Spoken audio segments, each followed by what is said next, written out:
And welcome back, everyone, on the Decod3rs channels for the new streams. Take two again. Thanks, streams. Kind of start to sucks. That's not cool. But anyway, that doesn't mean we can't do streams. So welcome back, everyone who can see the streams. Tonight we are going to do our second how to do something in Web3. And it's going to be about like SPL token, liquidity pool, etc. with the best co-host in the world, Denomics. How are you doing? Good, bro. How are you doing? Good. Yes, nice. I'm still a little bit crook, but I'm doing well. I hope after this stream you're gonna feel even better. Hopefully. There is a healing process in the action of doing streams. The healing process, is it? It has been proved scientifically. Okay, so I'm just going to push it. Cool. Okay, I'm going to retweet it quickly because we need people in there. GM Limitless, GM Hoogie, happy you found the link again. Gonna tag. Yes, okay, looks like, is that working? Yeah, we're live, right? So it's good. Gonna retweet that. Gonna close that. Okay. Sorry about that. Just going to, okay, cool. Okay, so today the goal is like to talk about how people and later ourselves, we're gonna launch an SPL token on Solana for you to understand how the way it works. So like how to avoid red flags of like liquidity pool and stuff on meme coins, utility token, whatever, and how people are actually doing it. That could be definitely interesting. What's up, Reaper? What's up, Corey? Hope you're doing good. And okay, so Denomics first. Like, did you launch an SPL token yourself on Solana? No, I mean I've experimented with little bits and pieces, but no, I've never actually launched an SPL token for myself. I've done it for a couple of other people, but nothing for myself. Yeah. Okay, but like, you know what you like and you don't like when you see a launch, right? Yeah, I've got certain criteria. When we're talking about shitcoins, for example, there's certain criteria that I think most people sort of are very familiar with these days. But then more specifically looking at SPL tokens that belong to NFT projects, certain things there I look for in the what I refer to tokenomics. I know when a lot of people talk about tokenomics, they're looking at more like a token allocation, like a cap table almost. Yeah. When I talk about tokenomics, I'm talking about the actual economics of the token in terms of supply and demand mechanics, burn mechanics, all those sorts of things. Actual use cases of the token that would sort of promote positive price action. So I've been a little bit more involved in that space specifically. Nice. Okay. Yeah, I enjoy it. Okay, so when you mentioned burn mechanism, like, okay, so for me, for example, burn mechanism is like when there is an infinite supply of token, like, like the emission of the token is like without any end, like there is no max supply, then you need a burn mechanism. But like if your token is capped, it doesn't really make sense to burn it, right? Sorry, I might have misused my words there. I should have said sinks, token sinks as opposed to token burns, but token burns as well. I mean, the only reason you'd have a burn mechanic on a finite supply would be to create deflationary sort of systems, which can promote positive price action, or at least promote speculation of positive price action. But it's not necessarily that good for your token overall. Yeah. So burning's not always the answer. I would say token sinks is probably a better way of putting it. Yeah, okay, I understand. Yeah, so basically people need to use the token, or at least have the feeling they will have a use of the token. Yes. Yeah. You want people to be using the token for its intended purposes, and not just buying, selling, holding, speculating. You want some actual use case. That's kind of what's going to help the token the most, and that sort of rolls into network effect as well, which is probably the biggest metric you have to measure the success of a token is network effect. 100%. And like, how do you define like the use of the token? Like, for example, I have in mind like Dust, where it was used with raffles. on FFF. But is that a good use of a token, or is that so? It's something like outside of the team itself, right? That develop the usage of the token because it's a good one, and there is a lot of hype around it. Is that enough for you, or do you expect more than just like outside participants implementing and integrating the token in their own application? Yeah, I think the key to the success of a token really revolves around the team creating enough token sinks to control supply and demand. Where the amount of tokens being emitted through whatever their staking rewards or however they're doing it is offset by sinks of use cases for the token. If you can't manage that, if there's not enough things to use your tokens for, then you start to end up having to rely on speculation, and that doesn't always work, and you end up with a down only token. That's why most SPL tokens tied to NFT projects are down only, because there's just not enough use cases for them. But also, like, part of the reason is the projects, I guess, attract the wrong type of people, because when you attach an SPL token to a project and it has a dollar value tied to it, people start to evaluate, why am I purchasing this NFT? Well, because I'm going to earn X tokens, which is worth X amount of dollars. So to realize that yield, they have to sell the tokens. So naturally, you just end up with people farming, purchasing NFTs to stake it, to earn the tokens, to sell it. So you just end up with selling pressure. Instead of people going, oh, I really want to do that because I want to use the tokens for X, Y, Z. No, they just want to sell them. So it's hard. It's a hard balance. Yeah. That's what we see with like what I call like the curse of like the builders project, right? Like when you can see, for example, like Forge and stuff, like they have a sailing of their floor price because they have XYZ utility, but there is not like enough speculation because it's something that you can do with the token. Like for example, for Forge, like it's like whitelist. Project whitelist, pre-sale, whatever. Yeah. And then the price of your token and your NFT get capped because exactly what you said, like you have you can calculate your own return of investment. So it doesn't make sense to buy an NFT that at 20 SOL when you're going to get like 0.01 SOL every week. So then you fucked the whole ecosystem around your project because you have a price attached to the token. Yeah, so you need to put a lot more emphasis on the use case of the token as opposed to the dollar value of the token. And I think this is probably the biggest common mistake you see with founders. They keep ramping up the idea of how much their token's worth and how much volume it's had and how much buying pressure it's had. And it's like you are literally telling people to focus on the price of your token as opposed to the use case. You've destined yourself to fail long term. Like it'll fail long term. Short term might have some success with the speculation. But as soon as you can't fulfill people's expectations, down only and forever down only, because then you start pissing people off. When you start pissing people off, you get angry holders, and then it just accelerates the down only. So yeah, it's a hard process. I think a team just needs to focus more on the use case as opposed to the price of the token. And do you have like a successful token in mind? Honestly, I sort of strongly suggest whenever I'm sort of working with projects, I kind of try to steer them away from a token, because as soon as you have an SPL token that is somewhat tradable out of your own wallet, that means even if you do not create an LP as a team, somebody else will create an LP or someone will list it on Famous Fox. There's always a way to sell a token. So as soon as you have an SPL token that is tradable, you've now sort of doomed yourself. Whereas, using like a point system or something that is attached to the NFT, so that as a loyalty system, right? So you hold the NFT, you stake it, you earn some sort of points mechanism that you can redeem for some sort of use case. However, if you were to sell that NFT, those points are now gone, right? They're not transferable. That sort of resets the economy every time, because when you have a token that people are accumulating, what happens when that person no longer wants to be a part of the community anymore?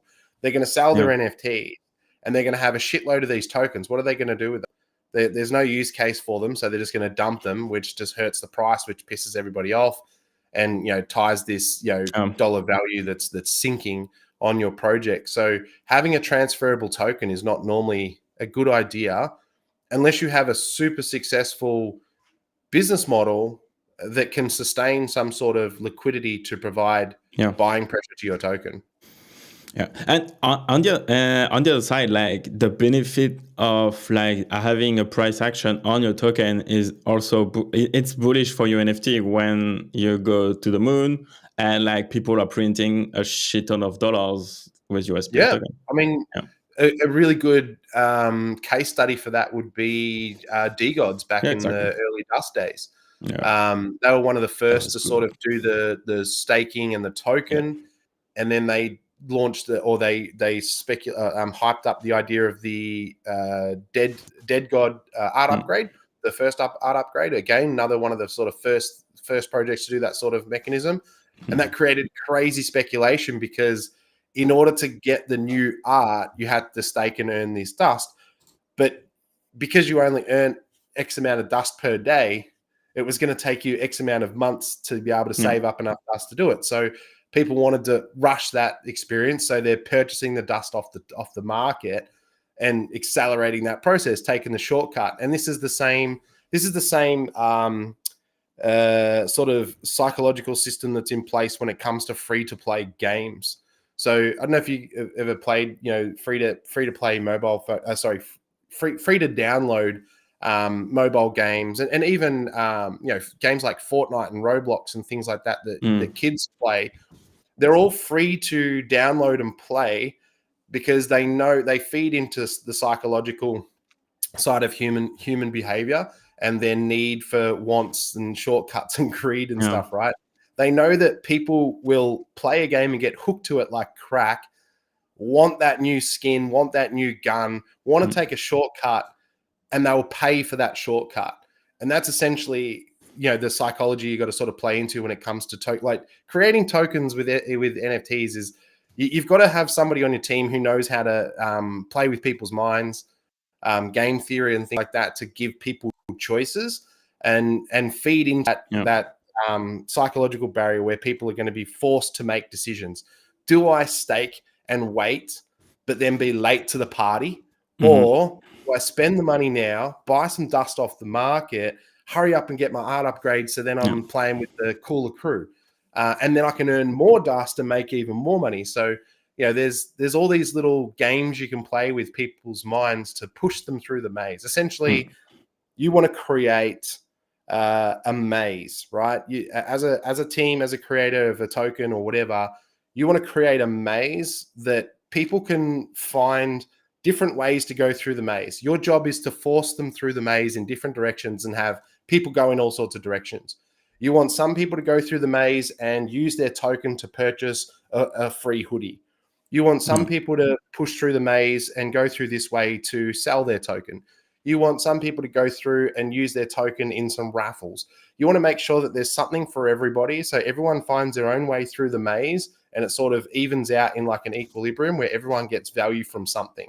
But if the only direction through your maze is to a liquidity pool, then you've got everyone rushing for the same door, and then you've got a failed experiment. That doesn't work. That's interesting. Okay, that's cool. Okay, so what would be like for you, like the best strategy of like? Okay, so for you, the best strategy of like launching a token is not using a token, basically, and we go back to the point system. No, not necessarily. Look, there is definitely some use cases for tokens. I just think that a lot of NFT projects probably shouldn't have launched an SPL token. You could still launch something similar as some sort of a use case, like a utility token or a point system, loyalty system. But if you turn it into an SPL token, now you've got the issue of transferring and selling and stuff like that. So I'm not suggesting that an SPL token is always the right answer for every project, but in some cases it is. But there's a lot of other things, more like DeFi protocols and stuff like that, where a token may be necessary. I'd still say a lot of the time they're not necessary. Meme coins or culture coins is another thing that's sort of like, if you really dive deep into it, there's like they serve literally no purpose. But at the end of the day, people are going to speculate on these things. There's money to be made. So if you want to ask a question of do a. So what would you say the question is in terms of what's the best strategy to launch a token? Is that what you're sort of suggesting? Yeah. So basically, you're making like a difference between even like a meme coin and a utility token, right? Like, okay, so for example, like let's take like the Decod3rs case. Like we are going to launch a utility token, but like the better way of doing that is like to reward holders via points, like asset dash, basically.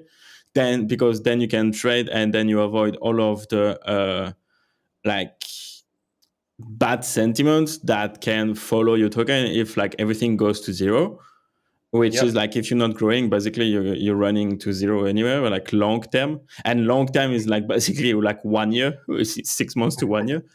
But like, okay, so for example, in the case of a meme coin, right, like the way of launching a meme coin will be to have this LP or like airdrop, whatever, because then it gets everyone hooked by the price action of it and free money, right? Yeah.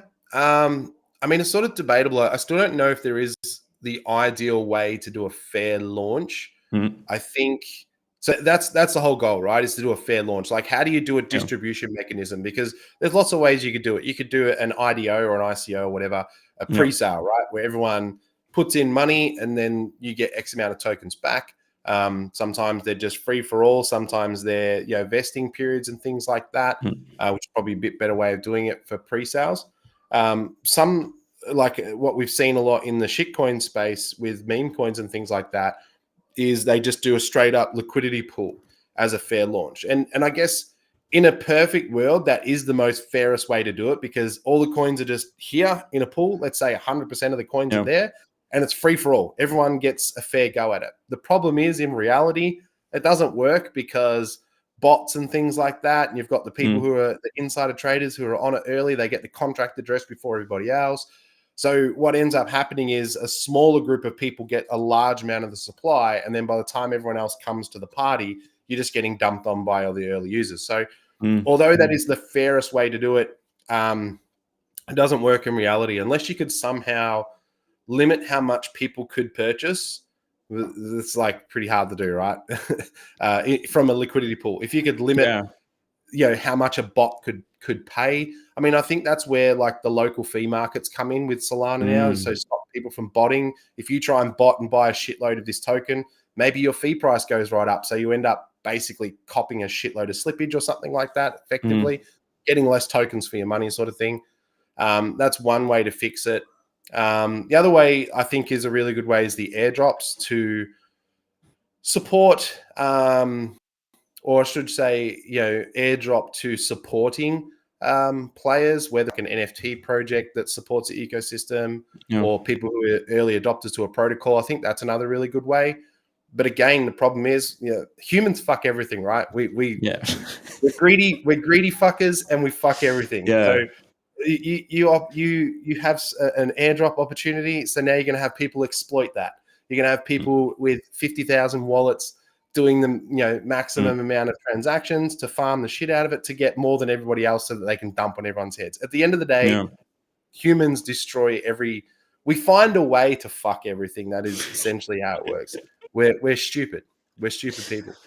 I think the Dupe launchpad, I think the Dupe launchpad was a good idea to suppress price. I like that model. That didn't really help with distribution much, though. Yeah, because so they set up like a liquidity pool themselves, and where like they were buying when the price were like going down, and they were selling when it was like between like 0.4 and 0.7. They were selling and buying when it gets closer to that. So they had enough liquidity to basically control the price and not go to fucking 10 cents because everyone like was selling the free money, and no, they have a better narrative and a successful launch. I actually think it's probably the better way that anyone's done one so far. Maybe not how they did the allocation of the airdrop, because obviously that was very lopsided, where some people got absolutely shitloads from farming early and lots of people got a small amount. It'd be better to see a fairer distribution there to avoid exploiters, maybe with some form of Sybil detection, where you have to register a Twitter account or something like that, because it's like, well, that'll stop a lot of exploiters, and then also limit the amount people can get where they can't get an over allocation. But I think the way that they did the launch pad, by market making within a small range and then allowing that period of time for a fair distribution, because then you've got the people who exploited, who got the free airdrops, they've got plenty of time to dump their tokens at this price. You don't get to dump it when it's mooning. If you want to dump your tokens, if you want to dump your free tokens, you dump it at this price. This is all you're getting. Like, that's all you're getting for your free money. Take it or leave it. That's cool. And then you've got plenty of time for people who didn't get a chance to get free tokens, have now got plenty or ample time to accumulate at a fair value without the price pumping away from them and buying up the order book. So I think that's a really good distribution model. It allows people to accumulate. It allows people to distribute. And then once that's removed, then we go into price discovery. And then it's up to the market to decide whether the use case of the token matches the price of the token. So I think it's a really good way of doing it. I don't think we've seen a better launch system than that. Mate, people are probably looking at the Dupe launch as not a successful launch because the price hasn't gone to the moon. Yeah. But I think they're not really looking at the whole picture. And maybe it's because the use case of the token doesn't deserve the evaluation it has. Yeah. But the actual launch mechanism was fantastic. Yeah, it's because they get a couple of hundreds in free money, and they wanted a couple of thousand, and they didn't get it. I'll say, oh yeah, no, it was fucked up. Yeah, I think people were just expecting price to continue to go up, so it didn't work. Exactly. So they think it's a shit launch, but it's not. Yeah. Airdrop always just go to the same people too, and because they got every coin, they probably sell most. That's interesting because for example, when Decod was on Solana, I got a lot of allocation because I had a shit ton of Decod and Blocksmith, etc., etc. If you drop to always the same collection, it's kind of cool because it also gives a value to the collection for airdrop. It's like having a Saga phone, but you have an NFT, right? You collect everything, and then your collection is known to get all of the airdrop from left and right, and that makes your collection even more valuable. That's cool. I mean, that's why some of the biggest collections as valuable as they are, because they get the best, whitelist, the best pre-sales. Yeah, that's what makes it valuable. Yeah, Mad Labs get the leads right now. Yeah, Mad Labs are sort of leaning into that right now, which again, I kind of feel like it's not so bad because there's an element of speculation, but I think too many people are leaning into it and saying, this is why you should buy a Mad Lad because we got this airdrop, we got this airdrop. It's like, ooh, now you're sort of putting a price on. It fills the tops too. Yeah. Okay. So for the strategy, it's cool. Okay. So if I want to set up a pool for my token, how do I do that? Should I go to Raydium or Anchor first? Because both it's possible, right? Raydium's nice and easy to do. I think. Look, everyone might have different views in this. Me personally, I think there's a benefit in setting up multiple pools on multiple platforms across multiple pairs. Now, reason for that, because I've seen what a lot of people do. I've been involved in a lot of sort of early token launches and things like that. And a lot of the time they'll launch these tokens and they'll just pair them with Sol and be like, yep, we're done. Liquidity pool's done. Let's go. And it's like, you should have done more. At least create a USDC pool as well. Now, the reason for that is as soon as you create two pools in two different asset classes, so for example, you've got Views Sol and Views USDC, you've now created an arbitrage triangle between Views, USDC, and Sol. So if the price of Views in the Sol pool will go up if people are purchasing Views with Sol. But that won't affect the price of Views against USDC. So all of a sudden, if you've got buying pressure, everyone's buying Views with Sol, there's now a price discrepancy where it's actually cheaper to go and buy Views with USDC. So now you've created an arbitrage opportunity where I can buy Views with USDC and then instantly sell it against Sol and make a small amount of profit. Now that might only be a couple of %, but if you do it in volume and high frequency, you can make a decent amount of money. And that's how arbitrage bots, basically that's how the entire crypto space works, is through arbitrage bots like that. Now, why is that beneficial? Well, it applies a lot of liquidity, which is good for your token.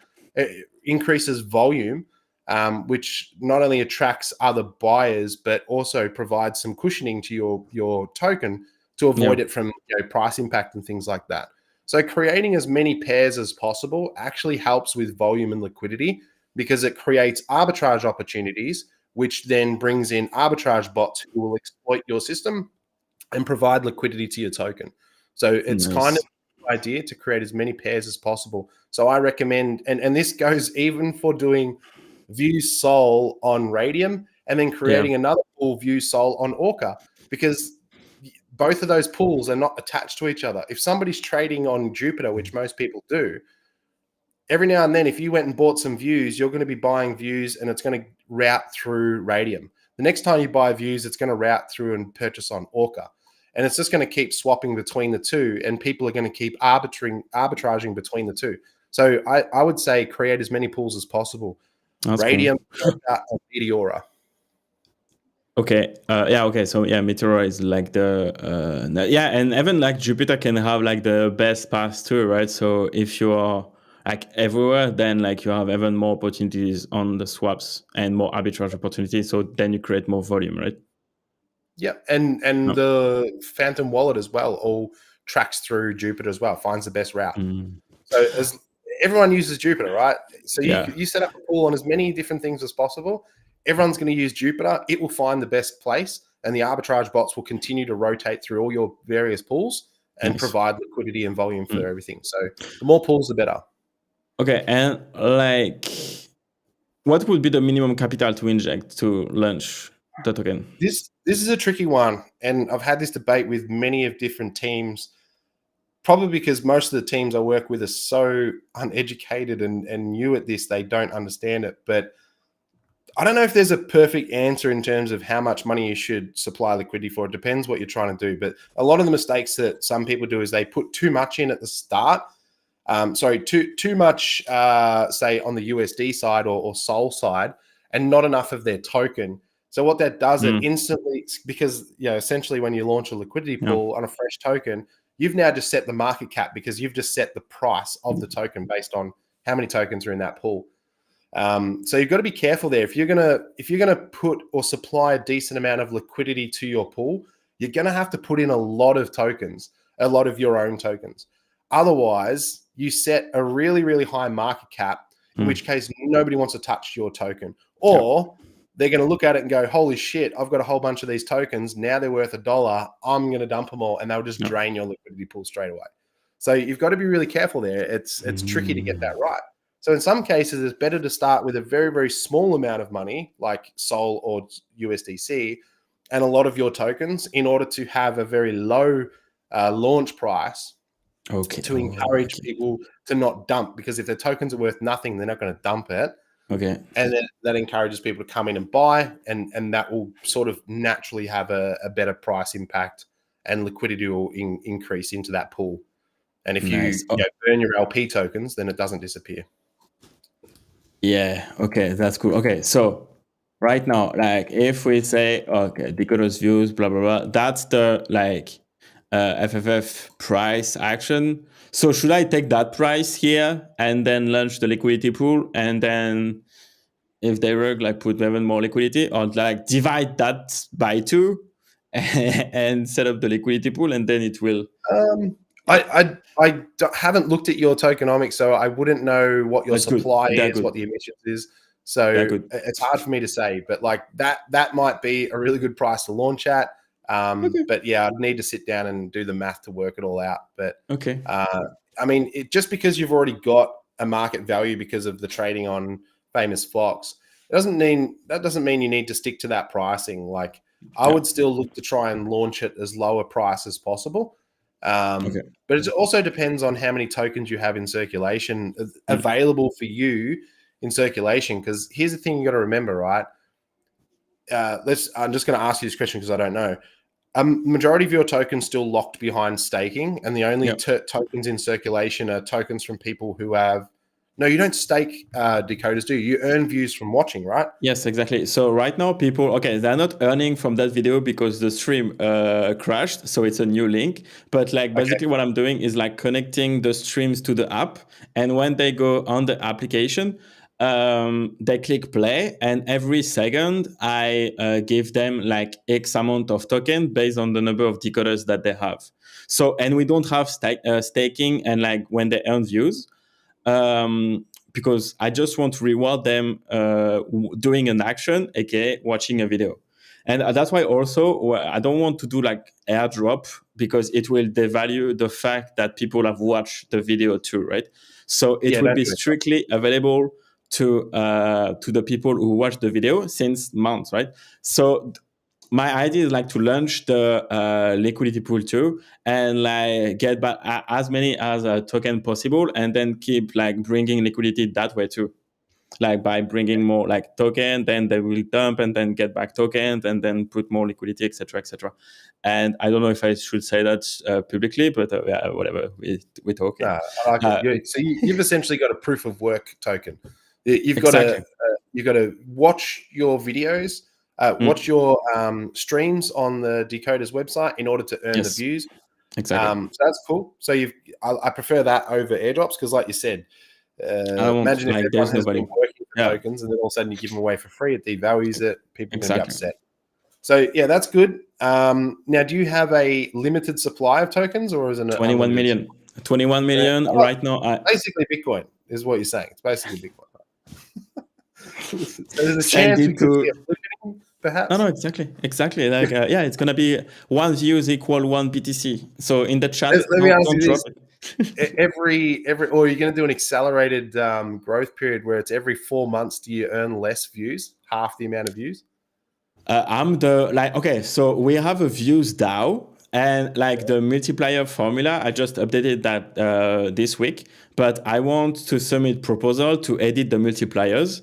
Right now, that's why also like people have watched the video and the channel for months, so I just want to get back as many token as possible, and then like set up like the liquidity pool, like more and more money into it, because then I will control more supply, so then it will be like a better launch for the token. So that's cool. That's why also I'm waiting for the marketplace and trade swap and stuff like that on the app to have more utility. Like for example, if you want like the community to radio tweet, it will cost you 0.5 views.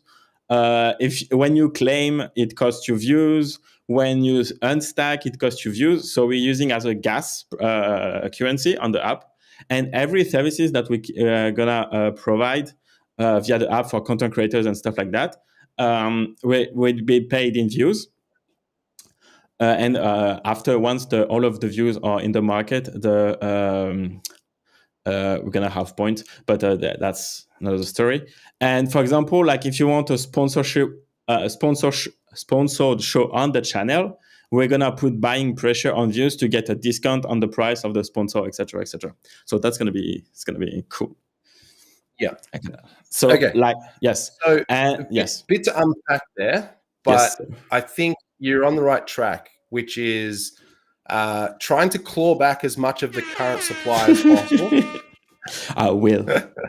Because that's another big mistake that a lot of projects do is they go way too long without having any sort of clawbacks or sinks. No, exactly. And what ends up happening is you end up with an oversupply in circulation, and it's hard to come back from there. Once there's too many tokens out, it's really hard to come back. Yeah.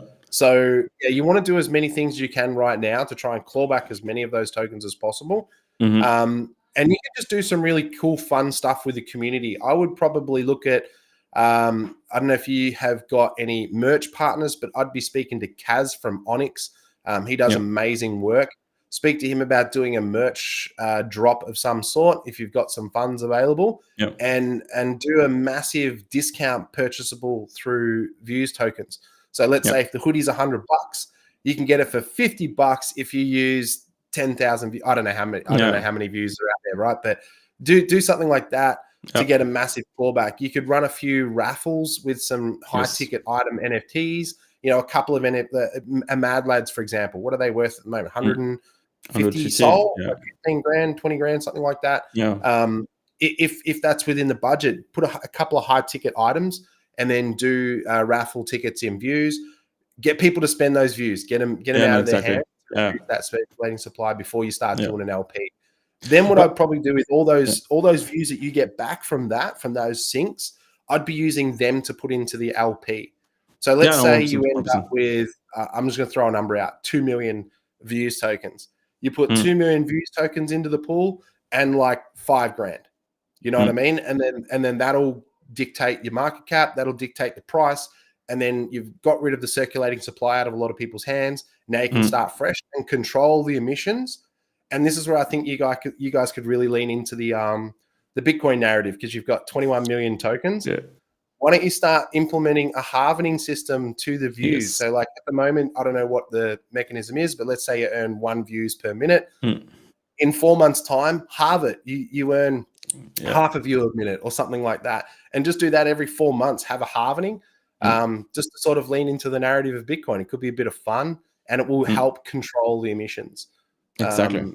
I think I'd do something like that. That's exactly like that 1% the plan, because like the whole basically if you control the supply, then you can dictate or like put into the direction of the token, piss off the people that just want to pump and dump it, and then then you have your believers, like market believers, and like people who trust the mission of the project.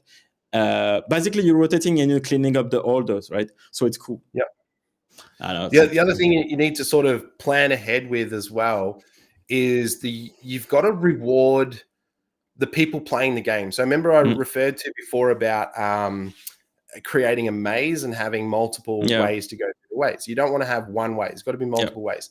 But you need to have a preferred way, right? So you've got to make sure that the best reward from the maze. So let's just say that there's a maze with 6 different exits, and each exit has a certain amount of money in it. One of them has $100, one way has $200, $500, and then the best way has $1,000.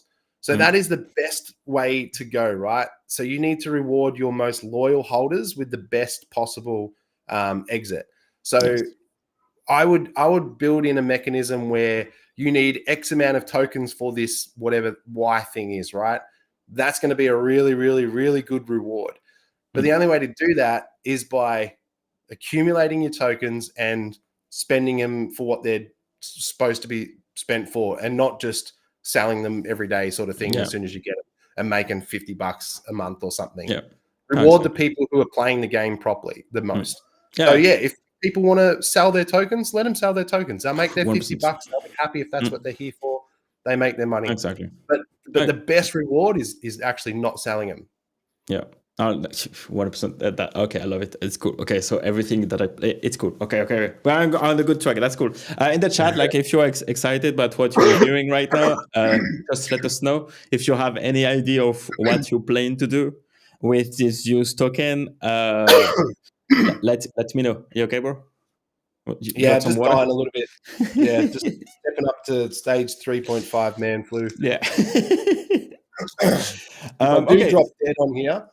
My password is I'm not going to say my password. My missus has been hassling me about it for the last week or so. If you die, you need to tell me your password so I can get all your crypto. I'm like, shit. It's called private keys. Give me the private key. I will get that for you. Okay, so if I do that and get back to Raydium. Okay, and also because there is an interesting mechanism on Raydium too, which is like the farm, right? But like, okay, so imagine I'm live, blah, blah, blah. I want to launch the pool. I create the pool. I create the open book market ID. This tool is for advanced users. Okay, let me show that a bit better. So liquidity mining is a big one. I know this is a question you had for me last week. I know we ran out of time. And it's, I think this is another one that a lot of people really misunderstand, and they really need to learn about it. And I asked Carlos in Jelly about this just the other day. I haven't got a reply yet. I'm going to maybe probe him again today now that you've reminded me, because they've launched, or they're launching their new token called JCO? JCO. Jellyco. I'm assuming that's what it's for.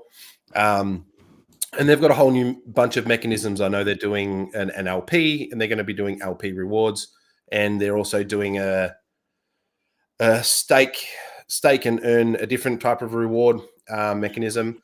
But more so, the question I had for them was on the LP rewards, because he mentioned that they were going to be doing liquidity mining, which is essentially LP rewards. So what it does, it encourages people to provide liquidity to your token, and in return, you get given more than you would normally get from trading fees. Now, there is an issue with that, and there's a reason liquidity mining exists, and there's pros and cons to it. All right. Now, the pros to liquidity mining is it's a really good distribution mechanism and a cushioning mechanism for when you launch a brand new token. So we talked about the benefits to the way that Jupiter launched their token by cushioning the launch period to stop pumping and dumping, right? Liquidity mining almost serves the exact same purpose. The reason they offer bonus incentives is to encourage people to provide liquidity, buys and sells, on the launch of a brand new token when nobody knows about your token. No one's built any conviction. No one knows how it's going to go. It's brand new. Why would I put money into this thing? Well, if I give you free tokens, will you put money into it? Okay, fuck it. If you're going to give me free money, I'll put money into your token and supply liquidity. Now, what is my incentive for that then? I don't know about this token, never heard of it. I've got no conviction in it, but they're giving me free money. What do you think my incentive here is? It's get free money and sell those tokens to realize the yield. I don't give a shit about some brand new token that's just launched. What I care about is the extra 100% APR they're giving me. So I'm going to be getting those rewards and I'm going to be selling them. So here's the con or the bad side of liquidity mining. It actually creates a shitload of selling pressure on your token. It's good for the initial distribution and cushioning of your token, but as those rewards get distributed and that reward gets less and less, what happens to all those people who came in with the incentives of making free money? That yield's now gone. They pull their liquidity and they sell all their tokens, and then you have a down-only token. So liquidity mining is a bit of a no-no. As somebody who does DeFi, liquidity mining is great to get in and out fast before it eats shit. But pretty much every project that offers liquidity mining ultimately suffers the same fate, which is eats shit, goes to zero. So the question I had for Carlos, which he hasn't replied yet, was, are you going to be doing liquidity mining non-stop? Because he mentioned something along the lines of 70% of something, 70% of some sort of, or a percentage of I think it was a percentage of all the tokens that are for them sinks. So the token sinks they have are from Jelly Drop and Monet and anything that they claw back JCO tokens with. They're going to put that into liquidity mining. So this is like maybe okay at the very, very start to encourage some cushioning on your project. But if you're going to constantly cycle tokens as rewards, that's a down-only token, unfortunately. I think that's the problem they had with like the jelly token, right? Because like they were getting back the jelly with their utility, whatever, and then put it back into staking, which is like, okay, so you have a 60 million supply, blah, blah, blah. But then because you're recycling your token into it again, then you basically have an infinite token because you're always creating like more like selling pressure, right? Yeah, no. I mean, it's still a finite supply. And I guess you could almost argue that it is still deflationary because people lose tokens or burn tokens or whatever. So it's probably technically deflationary, but it's constantly recycling the ecosystem. Yeah. So that keeps the NFT side of it alive because there's always going to be value back to the NFT. Whereas if you stop, emissions with the NFTs eventually, like Degods did with Dust, now all of a sudden you remove that element of value from the NFT, and now the NFT loses value because part of the value of the NFT came from the money you were earning. I understand that, but like for me, like the fact for decoders, like the plan is like, okay, so we emit our token, so now we have a currency inside our ecosystem, which is will have like a 10,000 dollars per views. But like after we do point, and then now we will have a marketplace when you can use the point will be the currency of the ecosystem, but you can buy points with views, which like will keep giving you monetary value based on the fact that you have the views since forever. And then you can like, if, for example, if we have a Mad Labs raffle, then we make the price in views only, right? Because the views have a monetary value. Point doesn't have, but you get the point after the game, like after the initial people. So thanks you to the OG, they have free money. They have access to better, like you create a premium user and / OG that have the views for free, and then the whole ecosystem can continue to grow even if you stop the emission of the first token. So you're going to have an SPL token and a point system. Yeah. Yeah. I mean, that could work, especially because the token is finite. Yeah. And by the time, hopefully, we are big enough to have a crazy good community, like a big community that gonna match the offer and demand of the whole tokenomics, right? There is no point of having like more and more currency inside the ecosystem if we are 12 people on Discord. But it makes sense if the channel has like 100,000 subscribers and only the OG people that were here in 2021 and subscribed day one on the channel got the views for free. But the currency of the ecosystem is, and then like the point is also the catch-up mechanism of you being like coming and subscribing on the channel in 2023. But you still watch to earn, but you earn less than the people that were here. And then the currency of the ecosystem is like both, but we have better price with views than points. You don't think you're making it a little bit too confusing with too many mechanisms? We're not here yet, but like I still want to. Okay, so also we can just say, okay, stack your decoders just to earn something, but you still want to earn something. And because it's a way of like scaling it up, right? Okay, so next year or in 2 years, like okay, next year when we're not going to have any views to send by to reward our people, I still want to push the narrative of the watch to earn, right? Plus, if tomorrow we have like 100,000 subscribers, I can't give them everyone like sustainable amount of views because there is too many people for a finite supply of token. But because of that, like the whole ecosystem is like now like 100,000 subscribers, but we only have like 21 million, and so many people have so much of the supply, then it's scarce, and then everyone is profiting because like whales will sell because they're gonna take profit, and new entrant can buy more views because they missed out, right? So with different mechanism we can catch up, but we can also have like an infinite point system that reward the time that you watch on the channel, and then that's all scaling mechanism of watch to earn.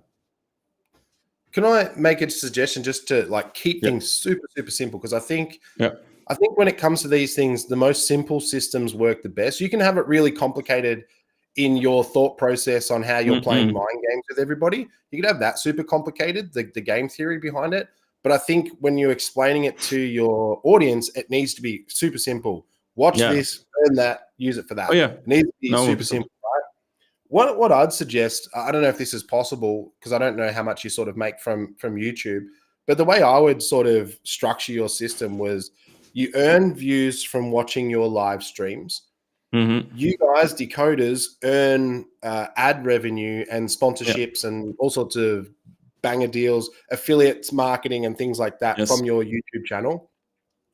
Use a portion of that revenue as token buybacks or essentially LP or token LP. And then also use a portion of that to purchase rewards for things like raffles and things like that, use cases of token sinks. So that way you've now got people who can go, you've got to, it kind of is, but you're also making people work for it, right? Because in order to participate in the ecosystem, they have to watch your content. Now, if they're watching your content, that is helping you with ad revenue. So it's sort of like a you're scratching their back, they're scratching yours type thing, right? So they watch your content, you're able to earn ad revenue, 100%. You share that ad revenue with them, they get value from that. And at the same time, you have these high ticket items that they can gamble on and things like that, right? So other people are getting different value. Remember, you got to have different paths in this maze. And then you're also going to have people speculating, because if you guys take off and get a shitload of views or hit some sort of viral campaign, all of a sudden you guys are upping your game with ad revenue, you're getting bigger sponsorships, more affiliate marketing deals and things like that. So all of a sudden the revenue that you guys are earning increases, which will naturally, with token buybacks, to send the price of the token up. And if you're earning less tokens over time, that means the emission schedules are lower. So people are going to speculate on, hey, this is actually programmed to go up. As long as these guys keep getting views, the token price is going to go up. So that gives people the ability to speculate on it. So I think you could do a really good closed loop system without making it super complicated for you viewers. We could also like change the views. Like, for example, for 1 week, we earn bonk, or you earn when, or you earn jupe and stuff like that. And you change the stream of the week, and we have promotional streams like for specific token. That could be cool too. The thing is like, so it's on a that, way to like, scale the rewards. Make that suggestion, because I know Bonk is very big on supporting the Solana ecosystem. And you were also big on creating content for the Solana ecosystem. Imagine if you did a short or a long form a Solana ecosystem guide, some sort of onboarding system or other like that, right? Imagine if you did a proposal to the Bonk DAO and said, hey, we have X amount of people on our channel. We want to produce some sort of Solana onboarding series, tutorials, 10 sort of series. Can you guys give us X amount of bonk as distribution, and so that we can sort of boost our numbers on these views to get the algorithm on YouTube working to hopefully get some more viewers and things like that. Launch that as a dual campaign. Now you've got bonk advertising it, you've got Decod3rs advertising it. So like those sort of sponsorship deals would be amazing, I reckon. And there's room here for people to partner with you. And I think this is something really big with projects. They're so narrow focused on themselves and trying to beat everybody else instead of looking at how they can collaborate with other people. And I think you guys are in a really prime position, because your project isn't so much about how can we be better than everyone else. Your project is based around how can we work with everybody else, right? Exactly. You want to partner with other projects. It is the best way to do it. It's the same thing we did in Scriber. We didn't want to be a project where we are fighting with everyone else over who's got the best PFP or we've just flipped that person. We want to be the project that can work and collaborate with absolutely everyone, because now all of a sudden you've got marketing exposure to multiple communities and multiple networks. So you guys are primed in a really good position to start working and collaborating with a lot of people. And imagine like when we cover like cross-chain content, and we do like, for example, like like whitelist drop on exactly. Like we can do like a PFP drop on Ordinals or ETH or whatever, or Polygon, like every chain, and we start cover contents there, because we give like right now that like there is 3,000 decoders, but like we can get like 500 on Ordinals and 500 on ETH, and then it gives like an entry position to the people who bought our Solana, and that's banger. Like that's so cool. Like I love this project. A lot of projects bottleneck themselves into not being able to grow. They sort of hit this sort of roof, and it's like, well, that's it. That's you've set out what you tried to do, and that's as far as you will ever grow. But I think, you've got the right mind for your business, because it has massive verticals and scalability, going cross-chain. You're opening up to a market of YouTube where there's, I don't know how many billions of viewers, right? So you've got a huge scalable option here. So I think you're on your side, man. Thanks, bro. Yeah, I'm hype. I'm a hype by Decod3rs. It's so cool. But so for example, imagine like so tomorrow we're going on ETH and we drop like a small collection. What would you do with the views token? Would you create the same supply on ETH? This is a tricky one. Because because ETH sucks. Well, whatever, like even Polygon or whatever, like, or even Say or whatever, like blockchain, right? Like, yeah, I'm if I still do a drop, do I set up more supply? Because then I can grow like that too, right? Like I can tell you, okay, so no, you're not earning views on Sol, you're earning views on Ordinal. How the fuck am I going to do the claim stuff? I don't think you should launch like another version of it on different chains. Yeah. I think it should be bridgeable the same way that Ethereum is, right? You can have Ethereum on Ethereum. You can have wrapped Ethereum on Solana, right? I think that is the best way to do it because, again, we talked before about having multiple liquidity pools in different asset classes to create arbitrage.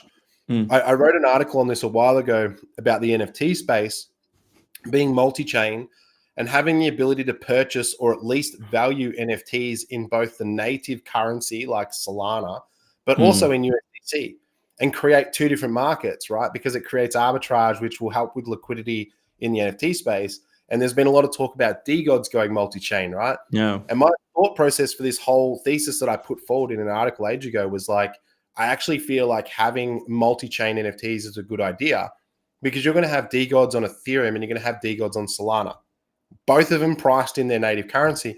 And in theory, they should be about the same price. Let's say they're both 10 grand on both chains. Now, what happens if Solana goes on a massive run? Solana does a 30% overnight. Ethereum hasn't moved. Now, all of a sudden, you can buy a DeGod on Ethereum for 10 and then go and sell it on, bridge it, sell it on Solana for 13. You can make $3,000 profit like that, just exploiting an arbitrage because the price of Solana moved. DeGods didn't do anything, right? Frank didn't do a tweet. There's nothing coming. It was just arbitrage between two native assets. Now, that'll create selling pressure on the Solana side because the people will naturally go, well, I can sell my DeGod on Solana for 13 and I can rebuy back on 10. So it creates selling pressure. But you've got buying and selling, and eventually it creates another equilibrium. But at the end of the day, price went up. The price went up, right? So now, now let's say Ethereum has a pump. Now all of a sudden, it's cheaper to buy on Solana and sell on Ethereum. So again, you have buying pressure on Solana, selling pressure on Ethereum. It equalizes again, but price has gone up. And you're creating a lot of volume and liquidity on both markets because people are just looking to exploit the arbitrage. Excuse me. So I think that whole idea is super. I'm really interested to see someone experiment in that space, and I kind of feel like DeGods are maybe doing that with the whole wormhole thing. But that is what I'll do with your token. I wouldn't launch a whole new version of views on Ethereum or Ordinals. I would figure out a way to do a bridge version, but you can have it living on both chains because, again, you're going to have views tradable against Ethereum. You're going to have views tradable against Solana. You're going to have views tradable against USDC. And people are going to be arbitraging between all of them. Constant liquidity, constant volume. It's good for the token. Yeah. Okay. So, but like, how do they do that technically? Like, do they create like the same token and then like it's 1-to-1 when like you burn it each way when it's like teleportation, right? Like when you want to teleport someone, you have to kill it here to make it here. It gets held in an escrow because when you sort of create a token with a finite supply, you can't burn and create. Like if you've announced a contract, you can't create new tokens, right? Yeah. So the way the bridge works, you got to think of it as like an intermediary or an escrow service in the middle. So you want to bridge Ethereum over to Solana. You bring your Ethereum over to the middleman and you say, here's one ETH. I'd like my ETH on Solana. He gives you a wrapped ETH or a Solana version of ETH on this side, but your one ETH stays here. That wrapped ETH you have is essentially a receipt to redeem the ETH on the other side. It's the same thing as an LP token. LP is right. It's a receipt for your liquidity in the pool. And that's all your wrapped Ethereum is. It's a receipt to redeem your Ethereum on the other side of the bridge. Okay. So that makes sense. So wrapped views on Ethereum would essentially be a receipt to redeem your views on Solana. I like the sound of that. In the chat, like, is everything clear? Do you understand the implication of all of that? That's pretty cool. Okay, I just wanted to mention something like for the people to understand what we talk about when you check like the what you should check with tokens when you can't mint them, because okay, so is that the right one? Yes. Okay, so this one is all token, fine, nothing, cool. And basically here what I did is to like not make the token like mintable, so I can't mint more token. I can change the information, and I'm not is renounced. No one can execute functions such as mint more token. Okay, cool. So what the fuck? It's basically the same fucking thing, no? Than mintable. I don't know. Okay, so I don't know the difference between ownership and mintable, because it should be the same. There is more function. Yes. Correct. Yeah. Okay. So and if so basically, if you have a token, I don't know which token. Oh, no, sorry. I should say no, they're not different, because you could have a contract that has an infinite supply. You could renounce a contract, but it still has an infinite supply. But if it's a limited supply, and renounce it, makes sense. Okay, so I'm just I don't know, like with did they do that correctly? Okay, that's clean. Okay, everything is clean. Whatever used phone. Okay, let's try it. Okay, so for example, this one, mutable information. Okay, so no, mutable information, they can change the name of the token basically. So they can change use phone to use mutable, iPhone. Yes. Yeah. So they will keep the chart, right? Yeah. But okay. Mutable means that they can still edit the contract. Yes. RMB, it's too big for this token. I don't know. Okay, views, because I know someone created another views. Okay, so this one mutable, no, yeah, like someone created the views. That's why I want my views to be verified by Jup. But anyway, okay, so if the token is mintable, basically people can, instead of selling the token, they can pump it, mint more, and sell the new mint token, right? So then you cash out without selling. So you can make a tweet, or no, my wallet didn't sell anything.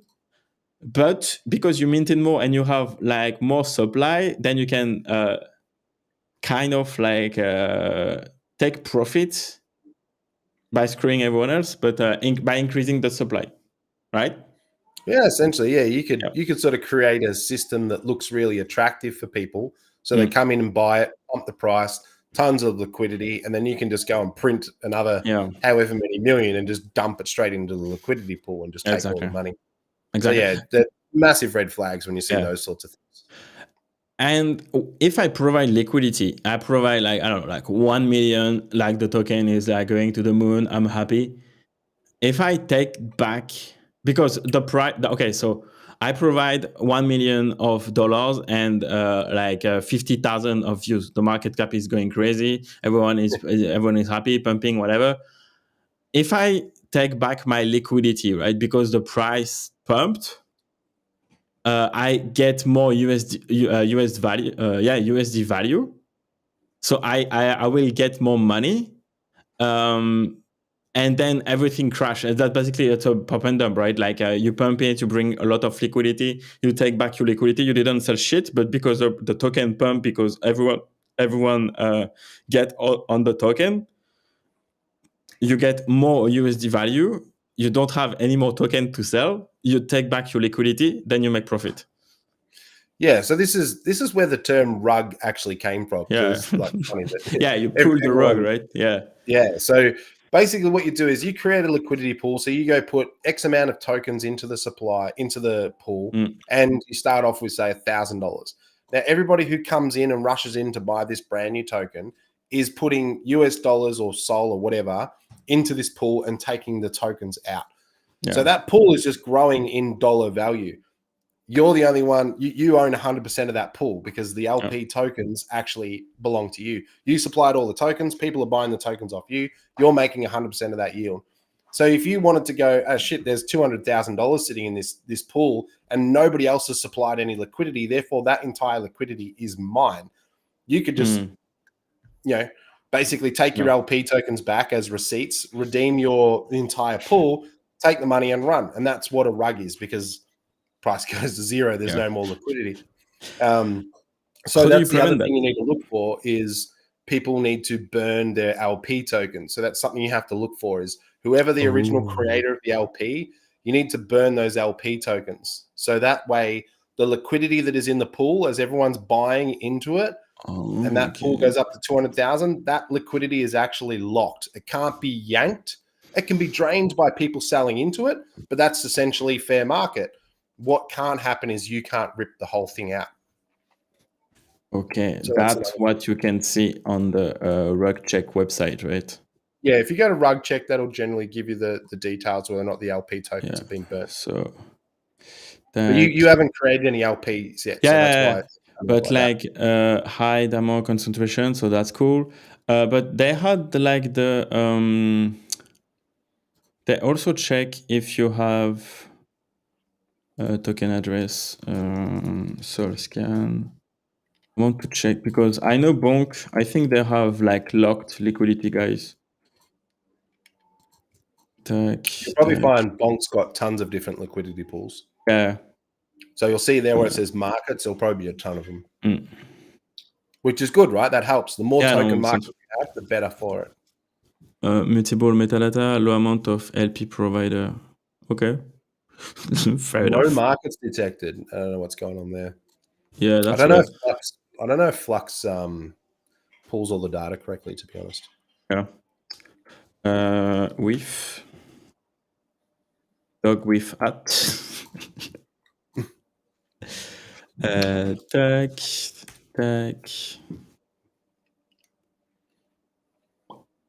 That's 40 cents. That's crazy, bro. Supply 1 billion. Okay, cool. Good. Tag. Okay, so LP locked, right? So on Raydium, they have 75% of LP locked. That's what you mentioned, right? Yeah.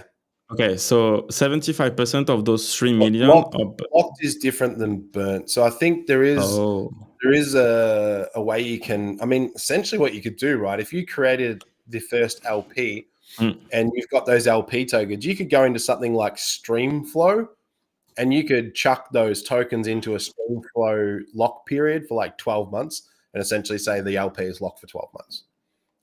So you will not be able to access to those LP tokens for 12 months. So you're essentially giving the community a 12-month runway for fair distribution. After that, the LP tokens are unlocked and you as a team can do whatever the fuck you want with it. Okay. Okay. So it's not burn, it's locked. Okay, that's cool. Which is good because you both align incentive between the team and the community. Yeah, so lots of different mechanisms. I think a lot of projects should really utilize Streamflow. Especially when it comes to token distribution on new tokens, like rather than just because. So one of the issues you saw then with your token, obviously you guys haven't tried to do anything about it yet, but the top holders, right? A large percentage of your distribution token supply is distributed between the top 10 or top 20, whatever it is. So what you can do there, instead of people holding that much supply in their tokens, utilize platforms like Streamflow and have vesting periods that slowly sort of vest over time, like a linear release. I think that's a much better way of doing it rather than giving people maximum supply straight off the bat. When it comes to team allocations, whether it's for marketing or team distribution for payments and things like that, you should utilize vesting periods. I think it's a lot safer. And you could also put labels on them and stuff and be transparent that everybody knows that, hang on, 10% of the supply is held by this wallet, but that is a vesting wallet and the supply, is linear release over 12 months. So it's not like that 10% of the supply can be dumped. So it just gives people confidence that it's not a pump and dump. That's cool. That's pretty cool. Yeah, like right now, the way I did it was like just to send, like, for example, for the team allocation, I send the token to the team like manually, like every Sunday, I was sending like the allocation to the team. That was, whatever. At the scale of a product, that was fine. But like if there's a cleaner way to do it, that's cool. Yeah, Streamflow is relatively cheap. Like you pay a small transaction fee to set it up, but you can do a lot of cool things with Streamflow. You can do payments for your employees and everything through it. You can do payment schedules, investment schedules, cool. all sorts of stuff. That's cool. Okay, I will have a look at it again. Okay, that's cool. Okay, so we talk about strategy, setting up the pool. So we want like views, SOL, view SDC on both Orca, Raydium. For the red flag, for the LPA, we talk about everything, bro. Dude, I'd even go as far to set up things like views, bonk, views, dupe. I'm not setting up those pools. You want as many as possible. I want people to be going in and out of all sorts of stuff. Oh yeah. Or even for marketing, that could be cool. Yeah. Like we put like $2,000 views bonk. That's cool. Oh, that's cool. That's cool. Yeah, rather than saying putting 10 grand into one pool, put 2 grand into 5 different pools. Let people have a choice. That's cool. Okay. I like it. You want to create that arbitrage. Yeah, I understand. Okay. We need to talk more. But okay. Thanks for this stream, bro. That's good. Like I hope in the chat you like what top Hoff. What a greeting by Hoff. I missed you, Hoff. Yeah. What an entry. What an entrance. I just imagine him busting open the doors then. That was awesome. GG. Okay. Did I forget anything? Do you want to mention anything else? The only thing you had on that list that you were going to talk about was the SPL versus SPL-22. That was about the other thing. Yeah, because like you mentioned that to me, right? Like to basically relaunch you as like a SPL-22. Like, what would be the advantages of doing that? Like, what would be the good things? It was just the programmability of SPL-22s adds another element of game theory. You can do some pretty cool shit with it. Being able to have like a tax on transactions and sales and things like that can discourage people from wanting to sell tokens because there's a tax, right? It just adds an element of psychology that makes people make different decisions, which is what you want. But the same way, like, lock staking, like, for example, you have to lock for 6 months, whatever. I don't like that because it feels trapped in a way. And like, if you put a tax on like every time you sell, I remember like a couple of tokens did that on Binance Smart Chain at some point. Like if you sell, you get like 10%, but like if you buy, it's like safe moves. Yeah, or even like you create a token, but you can't sell it. There is no sell function, so there is that. but can you imagine, say with views, right? If you wanted to discourage selling and encourage holding, then you could put, say, a 5% tax on selling or transferring. But out of that 5% tax, you could have half of it gets burnt, the other half gets redistributed to token holders. As like a reflection sort of thing, right? So now it encourages people to, stay on the ship sort of thing. Like I said, you got to create multiple different avenues. Yeah, but I cannot see it like, for example, like know that Hoff is here, like the Decod PHB tax, right? It's like an artificial mechanism of like pumping the flow that didn't work at the end of the day. And like if you only like the feeling of like selling is just like taking 5%. Fuck it, I'm gonna sell it because the project is dope and like it's shit and I'm off and okay, buy 5%. That's it. Like I don't think it's like it can be enough for people to not just sell the project if you're just going nowhere, right? Like burn have that, but I don't know. I don't like it. Yeah, burn I think was like Bonk's version of. Oh, sorry, I should say it's a version of Bonk that is like safe. I mean, the tax doesn't have to be high. The tax could be like 1% or 0.5%, but that could be enough to make the token deflationary. You know what I mean? If that portion was burnt or goes back to staking liquidity, right? Or liquidity mining, or whatever, like whatever it could be used. Okay. So on every transaction transfer, you lose 1%. Like people like pay 1%, but like this 1% get to liquidity. Okay, that's cool. Okay, why not? It just gives more functionality to the token. That's all. And I think that's kind of cool. Gotcha. That could be something that we can use the views. I don't think anyone's been creative enough with it yet. Like normally when these things happen, right, you get the opportunists come out first, which are generally the scammers. They're the grifters. They're the ones who jump on it first because they're like, how can I make a bag off this new thing that everyone wants to buy because it's shiny? So normally what you get at the first is a bunch of pieces of shit, like just absolute junk that people are just trying to make money off. But eventually people will go, smart people will look at it and go, how can I use this to build something really clever?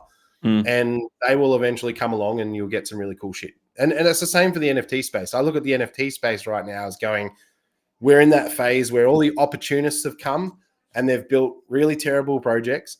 They've not delivered and they've gone nowhere. But eventually smart people are going to look and go, okay, this NFT technology is really cool. How can I use this in a real world business application?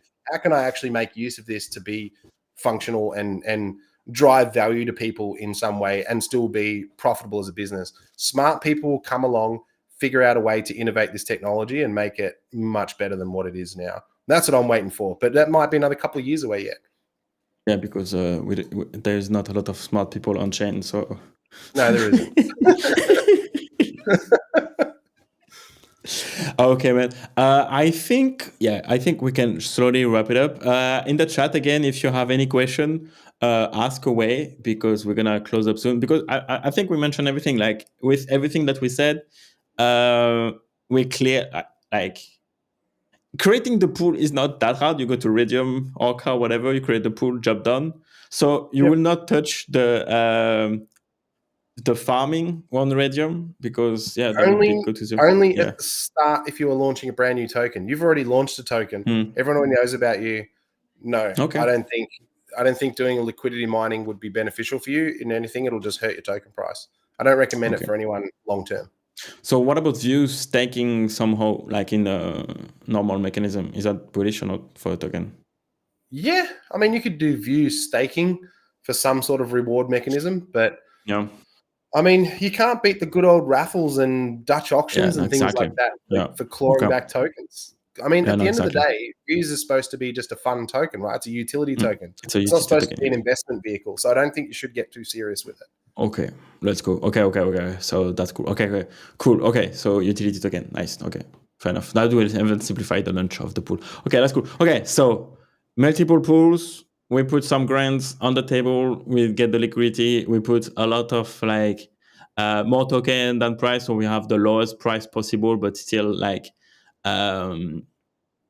make it attractive for people, but not too much. So then they can play with it. You don't want people to dump into it. No, exactly. So we get back some tokens. We inject liquidity on everything that we do, and then we roll out, and then we go to one box when we have better orders. Or we filters like the and implement the halving. Exactly. Implement halving emissions. Yeah. I'm like I can use like views for the DAO to even like put to lock token away and putting voting powers. Yeah, and you could create like a unlocking period, a 21-day or a 7-day unlock period for voting and things like that. Yeah, there's lots of things you could do, but I think the important part is to just keep things fun, and not so serious as an investment vehicle, and also create many avenues for everybody. You've got to be something for everyone. If you hone in on one specific thing and market that, then you are going to attract one type of person, and they're all going to make the same way, and you'll end up with diminishing returns. 100%. After 2 years in like Web3 and seeing how people do shit and don't survive after 6 months, it's definitely something to consider. Well, go look at pretty much every NFT SPL token and tell me anyone's figured out how to create a solid token economy yet. And then would you take any of their advice? If none of them have done it yet, so then why listen to them? Why copy something that's not working? Put it that way. Exactly. But because that's because I don't have a YouTube channel. That's right. You've got the advantage. But anyway, exactly. Bro, I'm so hyped about this project. I know, like we just need more reach. As soon as we have more reach and Restream doesn't crash, so it doesn't kill our viewership. Banger. But anyway, man, thank you so much for your time. We really appreciate that. Do you want to do that every week, or should we just like do it when we have a topic to discuss? Let's go when we've got something to discuss, because I know we've got every Thursday we're doing the session with B now. Yes. I've got a lot on my plate at the moment because I've just started working for a trading firm. That's cool. Yeah. Nice. I will. Yeah, okay. That's no problem, bro. I have enough content to do like short recap videos and stuff, and do like a green content about DeFi. So it's perfect, and that's what I wanted. And thank you for your time. Thank you, No everyone problem in at the all. chat, for joining us tonight. Sorry about the crash and the views earning. I will put these live streams a little bit longer so you can catch up. But yeah, okay. Again, thank you, Denomics. Everyone follow Scribers and Denomics on Twitter. You have all of the links in the description. Follow Denomics and Scriber is here. Boom. Like the video for the algorithm and subscribe to the channel, the whole 9 yards, blah, blah, blah. If you're in Scriber network, I will pump again to say hi. But yeah, and anyway, Denomics, thank you so much. And I will see No you worries, bro. on Thursday. See ya, bro.